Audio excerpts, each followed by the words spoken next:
하나님 아버지, 감사함을 드립니다.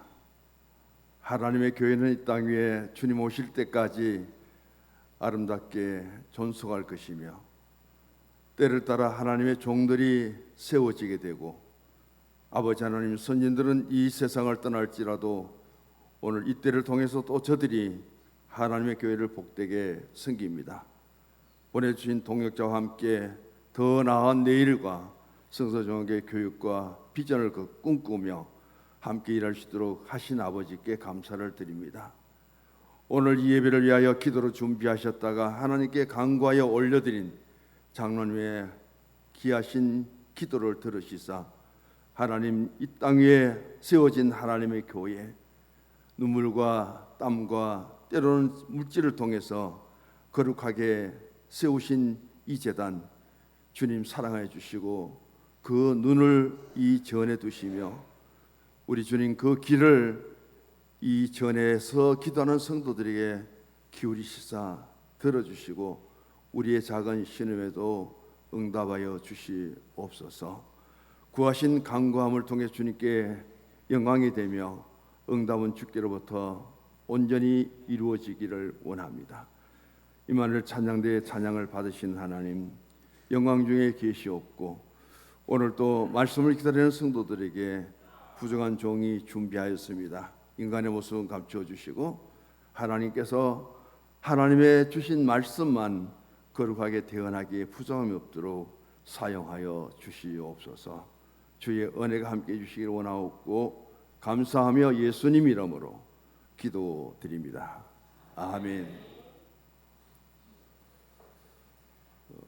지난 4주 동안에 우리가 신앙과 삶을 살아가면서 성도 입장에서 궁극적인 질문을 주님께 던지는 그 내용을 4번에 걸쳐서 전합니다. 사도행전 22장을 통해서 사도 바울이 이제 다메섹 도상에서 부활하신 예수님을 만난 후에 내가 무엇을 하리까 질문을 던지죠.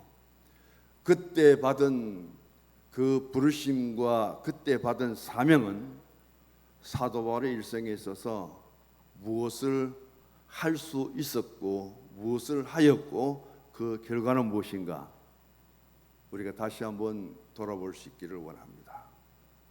그 다음에는 마가복음 10장 17절 이하를 통해서 부자 청년에 대한 말씀을 드립니다. 무엇을 하여야 영생을 얻으리까? 그 질문 앞에 주님의 대답은 한 가지입니다. 다 잘하였고 좋은데 한 가지 부족한 것이 있다. 이 청년의 영생에 가는 길을 가로막는 장애물은 뭐냐 하면은 재물이에요. 물질이에요. 그것만 통과하고 그것만 넘어선다면은 이 부자 청년은 사도 바울 뒤에 가장 훌륭한 신앙의 일꾼이 되었을 텐데 그만 재물의 걸림돌 때문에 영생을 잃어버립니다.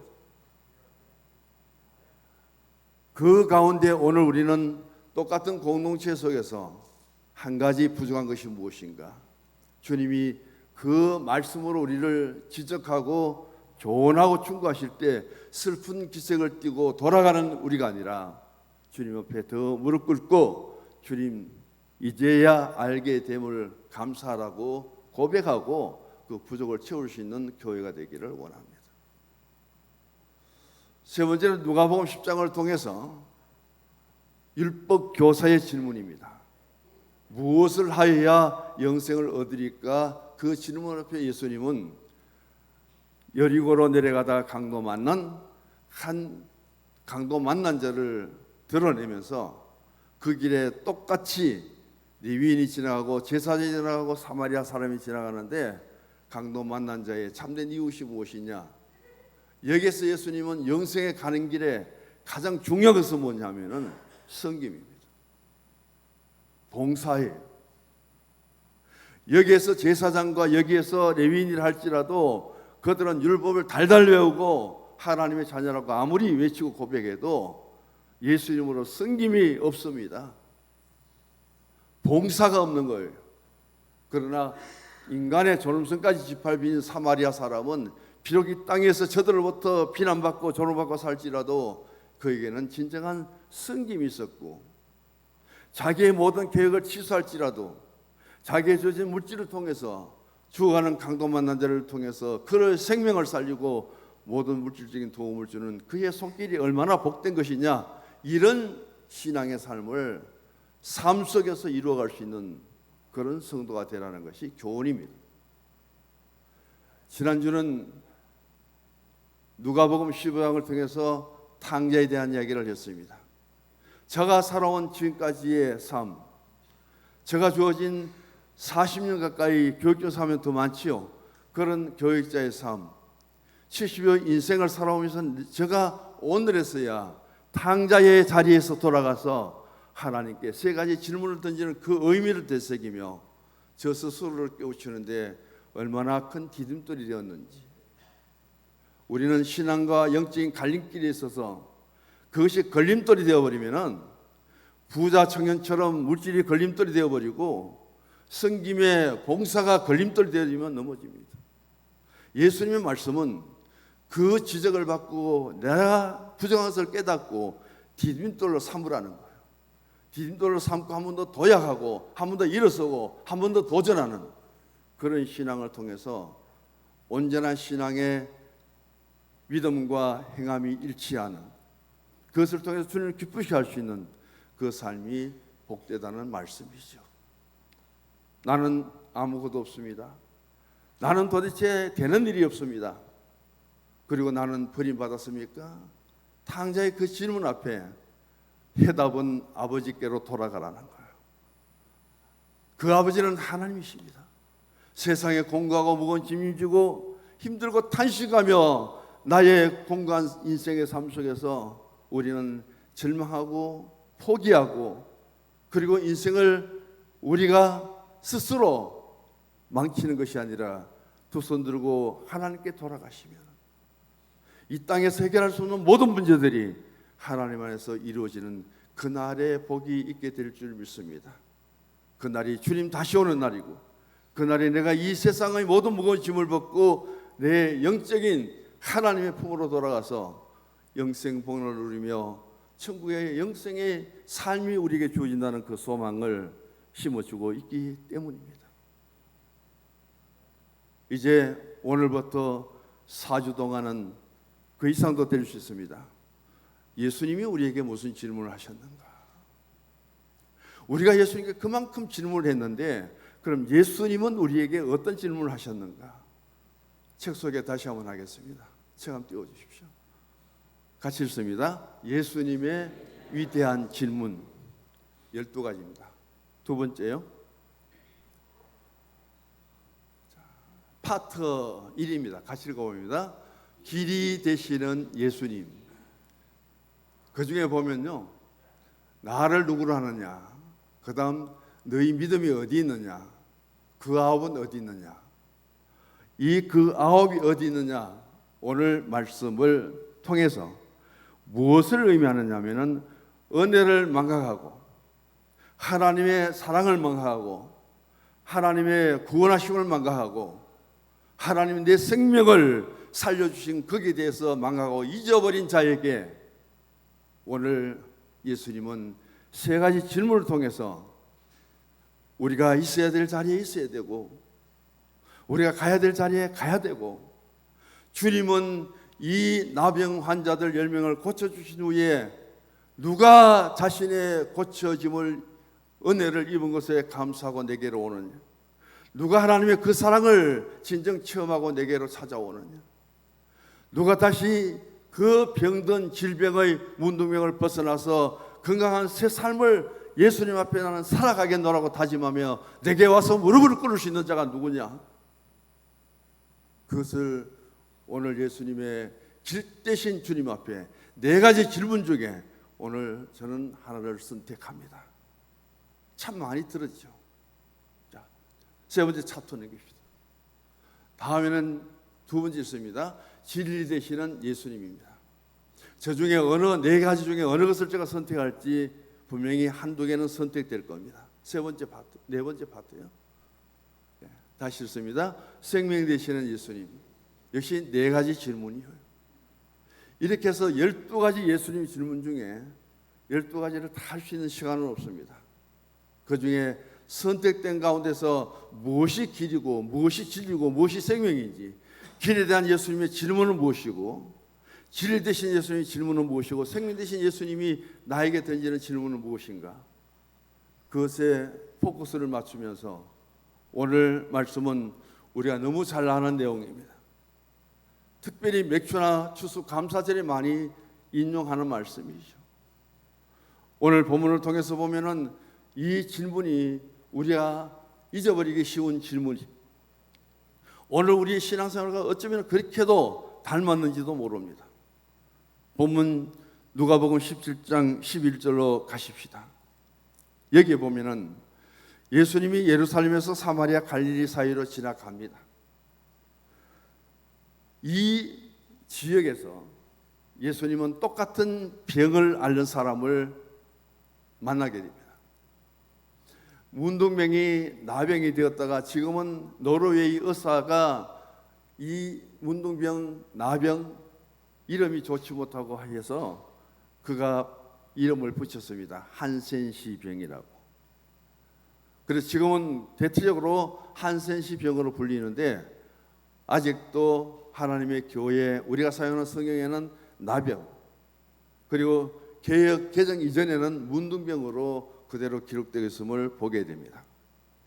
세상에 많은 사람들 중에 모여서 합니다. 그러나 병든 사람들 중에도 같은 병을 앓고 있는 사람들의 공동체가 오늘 여기에 보여집니다. 바로 10명의 나병 환자들이죠. 이들에게 하나님은 율법적으로 어떻게 말씀하시는가, 제가 읽어드립니다. 레위기 13장 45절 46절을 보면은, 나병 환자는 옷을 찢고 머리를 풀며 윗입술을 가리고 외치기를 부정하다 부정하다 할 것이며, 내가 나병을 갖고 있는 동안은 나는 부정한 사람 중에 속하고, 부정한 사람은 공동체를 함께 어울려 살 수 없기 때문에 그들은 추방을 당하게 되고 그들은 격리되는 삶을 살 수밖에 없습니다. 이 병의 진단을 받으면은 가정도 함께 할 수 없고 가족도 함께 할 수 없고 그들은 성 안에 같이 살 수가 없는 거예요. 그래서 격리되어서 그들은 자기들의 집도 가족들도 만날 수 없고 죽는 날 동안 이 병으로 자기 몸이 썩어들고 그런 고통 속에서 죽어가는 그 병이 바로 나병입니다. 그래서 구약에서는 율법적으로 이 나병은 하나님께 저주를 받은 병으로 그렇게 평가를 받고 있습니다. 이들은 동병상련이라고 하듯이 자신들의 몸이 문드러지고 고름이 피가 흘러가는 그런 모습 속에서도 서로를 바라보며 10명이 함께 공동체를 이루고 있었다는 사건이죠. 자, 그들 중에 이들은 병을 고칩니다. 어떻게 고칠 수 있었느냐? 12절의 말씀 보면은 예수님을 만났기 때문입니다. 나병 환자가 일반 건강한 사람을 만나려면은 가장 짧은 거리가 50m예요. 50m 더 이상은 접근 못합니다. 왜? 전염병이기 때문에.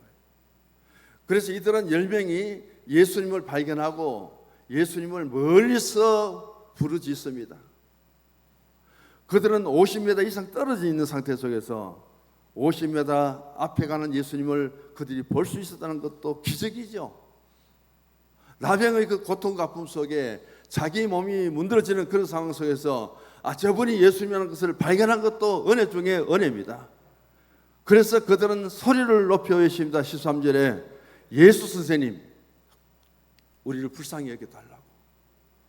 똑같은 병을 안고 똑같은 장소에서 서로를 돌아보고 그런 가운데 똑같이 예수님께 긍휼을 베풀어 불쌍히 여겨서 자신들의 병이 낫기를 구하고 똑같이 예수님을 만났습니다.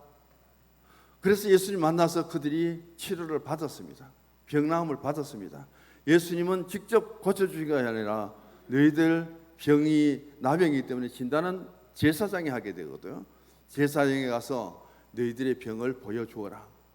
지금 제사장에 갈 수 없잖아요. 50m 떨어질 수밖에 없는 이들을 제사장에 가서 그들의 몸을 보이라는 것은 가까이서 마주치도록 하는 거예요. 우리 같으면 뭐라 그랬어요? 예수님 우리에게 농담합니까? 50m 이상 더 접근할 수 없는 우리들을 제사장에 가서 우리 몸을 보이라고요? 얼마든지 반문할 수 있습니다. 그런데도 불구하고 예수님 말씀인데 그들은 그대로 믿고 순종하고 가는 거예요. 그런데 제사장 만났습니까? 안 만났어요. 가는 중에 나와버렸습니다. 할렐루야. 가다가 보니까 자기들이 병이 다 난 거예요. 다 난 거예요. 제사장 진단 받을 필요도 없는 거예요. 그런데 그들은 병나음을 받자 어떤 행동을 취합니까? 오늘 본문 말씀 중에 귀하게 우리에게 들려진 사람은 16절입니다. 예수님 발날에 엎드려 감사하니 그는 사마리아 사람이라. 나머지 9명은 유대인입니다. 유대인들은 하나님의 택한 백성들이에요. 하나님은 그들의 하나님이에요. 그 하나님께 자신들을 긍휼히 여기고 불쌍히 여겨서 고쳐주고 치료받게 해주신 그 예수님 앞에 가장 먼저 감사해야 될 사람들이 이 사람들이에요. 다 가버립니다. 어디로 갔을까요?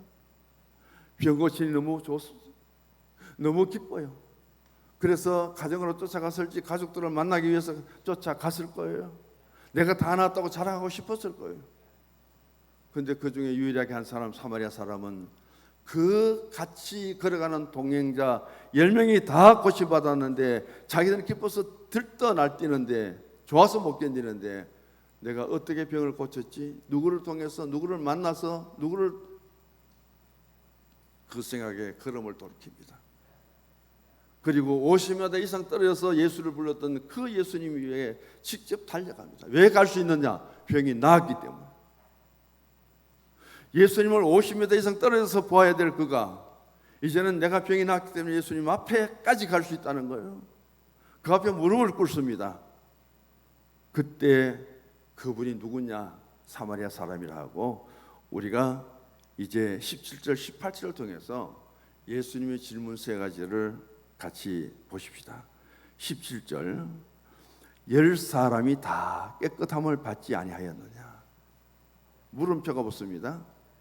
그 다음 그 9은 어디 있느냐? 예수님이 몰라서 묻겠습니까? 세 번째로 이 이방인은 사마리아 사람은 이방인입니다. 유대인은 하나님의 선민입니다. 하나님의 선민인 그들은 자신들의 병나음에 도취되고 자신들의 그 만족에 넘쳐서 자기들의 행동을 스스로 하고 말았지만은 그들 자신들의 병나음을 통해서 하나님께 영광을 돌리지 못합니다. 오늘 사마리아 한 사람은 예수님께 왔습니다. 예수님 만난 것이 복이죠. 예수님 긍휼을 베풀어 주신 것을 받은 것이 너무 은혜죠. 그 앞에 무릎 꿇고 자신의 병을 고쳐주시면 너무 감사를 드립니다. 그리고 하나님께 영광을 돌립니다. 그 10사람 중에 육신의 병은 고쳤지만은 19절 이 말씀을 왜 하셨을까요? 같이 읽어봅니다. 그에게 이르시되 일어나 가라 내 믿음이 너를 구원하였느니라 하시더라. 병 고침과 믿음을 통해서 구원 얻은 사람은 누구예요? 사마리아 사람이에요.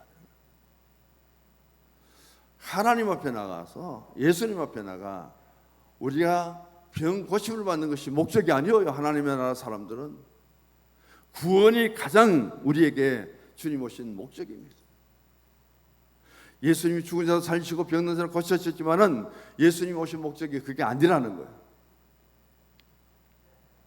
우리는 영혼이 잘 땐 같이 범사가 잘 때야 되고 구원을 받고 하나님의 거룩한 백성이 되고 하나님께 영광을 돌리면은 모든 것은 그 위에 다 해결되는 것이 신앙의 원리입니다. 오늘 이런 상황 속에서 저는 한 가지 또 예를 듭니다. 열왕기하 7장에 보면은 오늘 본문에는 10명의 나환자입니다. 그러나 여기에는 4명의 나환자들이 있습니다. 이 사마리아 성에서 그들은 이 나병 때문에 성에서 쫓겨났습니다. 성읍이라고 하는 것은 성입구예요. 그들은 열려진 성문을 보고도 들어가지를 못합니다. 왜? 병이 들었기 때문에. 하나님의 저주받는 나병이 들었기 때문에. 그때에 어떤 일이 납니까? 아람 왕 베나다시 이 이스라엘을 쳐들어와서 침공해서 사마리아 성이 완전히 포위됩니다. 북왕국 이스라엘 나라의 수도가 사마리아거든요. 완전히 포위를 하고 나서 이제 사마리아 성은 시간이 지나면 굶어 죽게 된 거예요. 여기 우리가 본문으로 들어가 보시면 어떤 결과가 일어납니까?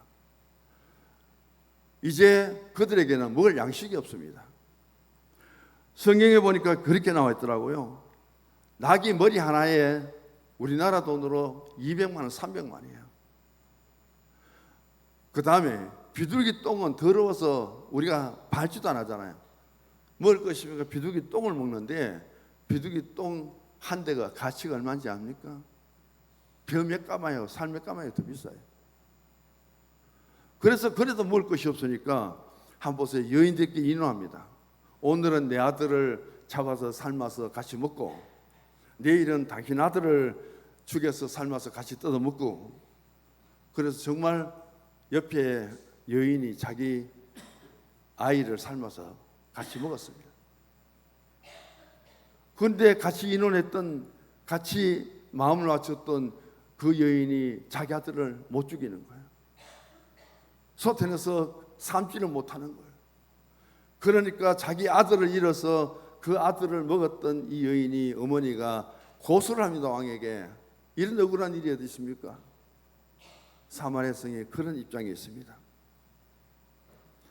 이제 아람 나라에 포위돼서 언제 멸망할지 모르는 사마리아 성에 그들은 비둘기 똥으로 채울 수 없고 자기 아이를 삶아 먹어도 지금 굶주림을 벗어날 수 없는 상황입니다.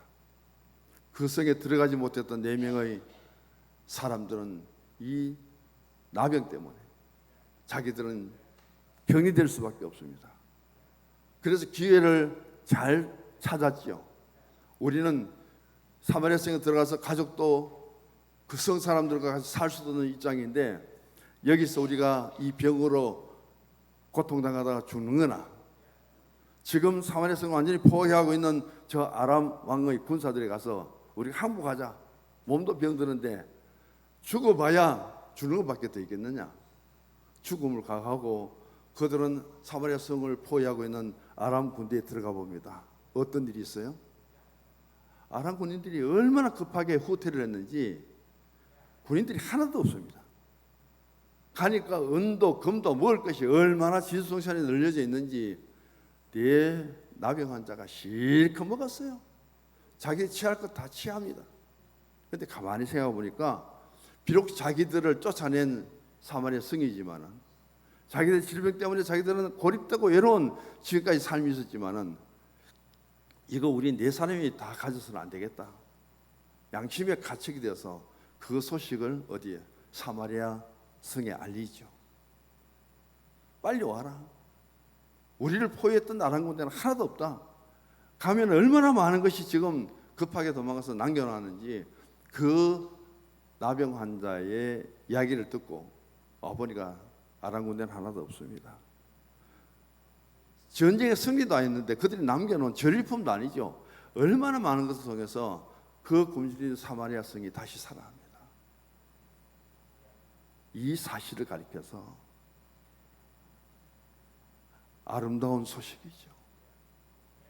굶어 죽는 세상의 공동체가 아무리 그들이 좋은 도시에 산다 할지라도 먹을 것 없고 죽어가는 그들에게 먹을 소식을 들려주고 전쟁에서 피하여 멸망할 나라의 승리의 기쁨을 전해주고 그 사실을 누가 했느냐? 병든 자가, 쫓겨난 자가, 격리된 자가 그 고통 속에 죽어야 될 그 4사람의 문둥이 그 사실을 알려드리고 하여금 사마리아에 큰 기쁨이 우러납니다. 꼭 육신적인 병이 아니에요.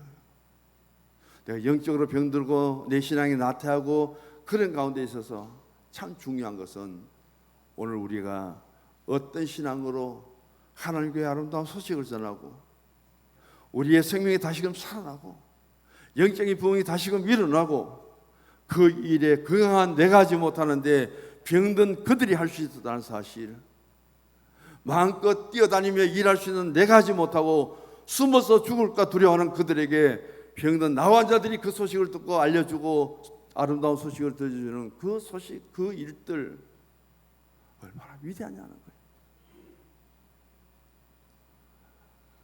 어떤 교회에 세 개의 제단이 있었다고 하죠. 하나는 기도의 제단입니다. 두 번째는 속죄의 제단입니다. 세 번째는 감사의 제단입니다. 기도의 제단에는 수없이 많은 사람들이 와서 기도하는 거예요. 하나님, 나는 이것이 필요합니다. 이 문제가 있습니다.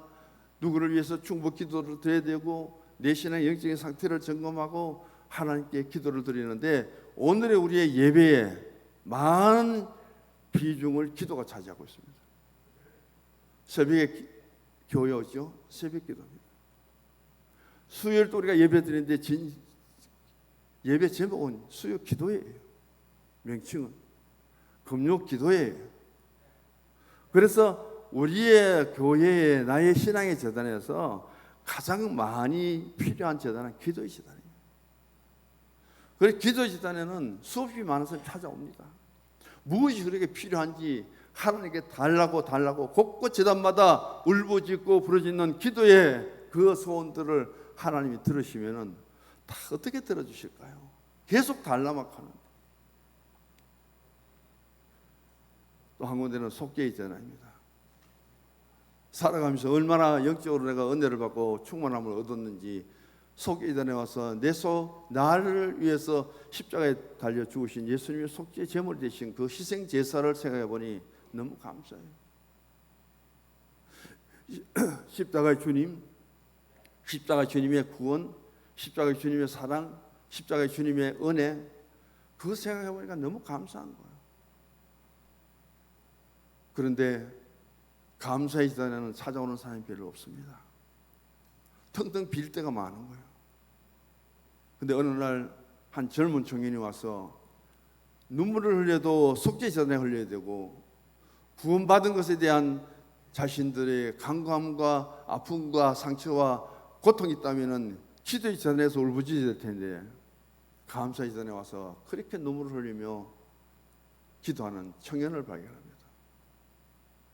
그 모습을 보고 목사님이 찾아가서 무슨 말을 던졌냐면은, 형제요, 오늘 감사의 재단에서 눈물을 흘리는 당신의 기도의 모습을 보는데 재단을 잘못 찾은 것이 아닙니까? 감사에는 기쁨이 있어야죠. 감사에는 그만큼 하나님에 대한 은혜에 대한 감사가 있을 때는 기쁨뿐 아니라 하나님께 자신의 신앙에 결단이 있어야 되는 거죠. 그렇게 말합니다.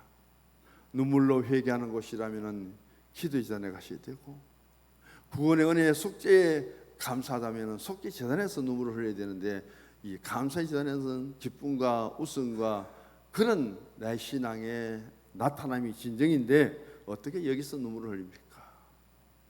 청년의 대답입니다. 내가 제 용서함은 예수님 십자가 대속으로 이미 받았습니다.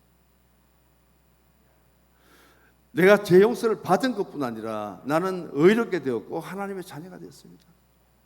근데 그걸 너무 늦게 깨달아 이제야 알게 되었습니다. 내가 믿음 생활하면서 예수님이 나 같은 죄인을 사랑하셔서 얼마나 사랑하셨으면 나를 구원하시려고 예수님이 십자가 위에서 살을 찌시고 피를 다 흘리시며 희생 제물이 되셨습니까? 그것도 이제서야 내게 깨달음을 줍니다. 그래서 기도의 재단, 이미 2000년 전에 예수님의 그 구원하심을 통해서 다 이루어지고, 속죄 예수님 십자가 사건을 통해서 내게 다 베풀어 줬는데 나는 그것도 모르고 이제까지 내 힘으로 살고 내 능력으로 내 생각대로 살아왔는데, 이제서야 깨닫고 나니까 이 감사의 재단에서 구원도 감사하고 재용서도 감사하고 속죄도 감사하고, 감사가 내게 너무 충만하여서 눈물을 흘리지 않고는 기도를 드릴 수 없습니다. 그 말을 듣고 목사님은 처음으로 진정한 기도의 종을 만났다고, 동역자를 만났다고, 그 청년을 끌어안고 눈물 범벅을 이루면서 기도하며 마지막 두 사람이 이런 기도를 남깁니다. 하나님, 우리가 기도의 제단도 필요하고 속죄의 제단도 필요하지만 우리 교회 우리 성도들에게 감사의 제단을 수없이 쌓을 수 있도록 도와주시고, 감사의 제단에서 내 죄 용서받고 하나님이 자녀된 거, 나의 모든 죄짐을 지고 십자가의 대속에 주님이 피 흘린 그 희생 제사를 생각하고 그것만 생각해도 너무 감사해서 눈물을 흘리며 감사 제단을 지키는 그 청년에게 무엇이 더 필요하겠나? 그런 성도에게 무엇이 더 요구되겠느냐는 거예요. 그 감사의 신앙으로 하나님 교회를 섬길 때에 얼마나 교회가 은혜 가운데 충만하겠느냐, 그 교회가 행복하겠느냐, 그런 예화의 말씀을 우리에게 주시는 거예요. 저는 오늘도 본문의 말씀을 통해서 많은 것을 우리가 생각했는데 그렇게 준비하고 나눔을 가지는 시간은 제한되어 있습니다. 오늘 이 나병 환자들이 자신들의 그 아픔을 함께 공유하고 나눌 수 있는 10명의 공동체, 그들은 지금까지 같이 더불어 살아왔습니다. 그리고 서로 고통을, 아픔을 같이 나누었습니다. 그들의 소원은 병 낫는 것이었습니다. 똑같이 예수님 앞에 목소리를 합하여 부르짖습니다. 그 예수님을 만났습니다. 그렇게 공동체 하나 되어 있던 그들이 병 고침을 받은 후에 갈라져 버립니다. 가장 감사해야 될 공동체가 자신들의 소원이 이루어지고 육신의 건강을 얻으니까 그들은 분열되어 버립니다. 그것도 어떻게 해요? 사마리아 사람과 유대인으로 다시 분열됩니다. 감사하는 사람과 감사하지 않는 사람이 분열되어 버립니다. 와야 될 사람이 오지 않고 있어야 될 사람이 있지 않고 가버리고 떠나버리는 그런 상태 속에서의 그 중심에서 예수님은 오늘 우리에게 이렇게 질문합니다. 10사람이 다 고침을 얻고 깨끗함을 얻었는데 그들에게 무슨 감사가 있었느냐? 누구를 통해서 병 고침을 받았다는 그 원인이 누구냐? 주인공이 누구냐? 예수라면 예수에 대한 말 한마디라도 해야 되고 간증 한마디도 해야 되고 믿음을 고백이라도 해야 되는데 그들은 예수님을 만났고 예수님께 우리를 불쌍히 여겨달라고 부르짖었지만은 고침받은 후에는 예수님과는 전혀 상관없이 예수님을 떠나버립니다. 그들의 육신의 병을 고쳐도 구원은 없었습니다. 그 9은 어디 있느냐? 내가 병들 때는 주님 앞에 있다가 내가 답답하고 힘들 때는 예수님께 나와 아시죠? 주님 이 문제를 해결해 주시고 아시죠? 주님 내 기도를 들어달라고 외치던 저들이 문제 해결되면은 주님을 다시 찾지 않고 감사해야 될 그 신앙을 상실해버리고 잃어버리는 그런 어리석은 신앙의 사람. 나는 평생 이 질병을 갖고 죽어갈 수 있는 인생, 그것도 나는 사마리아 사람으로 짐승 취급을 받았던 나에게 유대인 중에 유대인이고 만왕영왕으로 오신 예수님이 나를 불쌍해 주셔서 내 병을 고쳐주신 그 사건 잊을 수가 없습니다. 사마리아 사람은 그래서 예수님께 찾아옵니다. 무릎을 꿇어버려요. 나의 병을 고쳐주심을 감사합니다. 주를 위해 살겠사오니 그런 간절한 마음으로 주님 앞에 무릎 꿇는 이 한 사람을 향해서 주님은 마지막 외칩니다. 오늘 본문 19절에 이 이방인 외에 하나님께 영광을 돌리러 돌아온 자가 없느냐? 돌아와야 되는데 가버립니다. 있어야 되는데 떠나버립니다.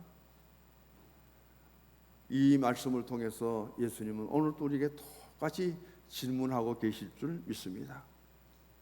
오늘 예수 믿고 구원받은 우리 모두들, 가장 중요한 것은 예수님 앞에 내가 영적으로 깨끗함을 얻고 내 심령과 내 마음이 정결하게 되고 깨끗하게 되고 성결하게 되고 그런 마음으로 주님 앞에 우리가 와서 9명처럼 떠나버린 것이 아니라 그 은혜 받은 것을, 구원받은 것을, 예수님 만난 것을 감사하며 무릎 꿇고 이 제단에서 주님 앞에 더 믿음으로 나가야 될 우리가 아닙니까? 목사라고요? 중직자라고? 아니요. 유대인들은 다 떠나버렸습니다. 그러나 그들에게 천대받고 조롱받던 사마리아 한 사람이 와서 하나님께 영광을 돌립니다. 그 사람에게 구원이 임하였습니다. 오늘 우리의 신앙을 다시 한번 성찰하며 길 대신 주님이 인생길을 걸어가며, 그것도 내가 가장 약할 때, 병들었을 때, 인간의 힘으로 고칠 수 없는 그 막다른 길에서 예수님 만나고, 그 인생길에, 그 신앙길에 예수님 만나 치유받은 사마리아 한 사람의 감사와 주님께 보여주는 그 신앙의 자세, 태도, 오늘 이 재단에서 이런 치유 역사 일어나고 그 주님께 무릎 꿇고 기도하고 그런 성도들이 세워지면 세워질수록 하나님께는 은혜와 충만한 사랑으로 가득 채워질 줄 믿습니다. 주보 마지막 같이 읽습니다. 예수님께서 사마리아인들에게 구원을 허락하신 것은 사마리아인의 감사하는 신앙의 태도를 보시고 결정하셨습니다. 감사하는 성도의 신앙과 삶을 살아가십시다. 아멘. 하나님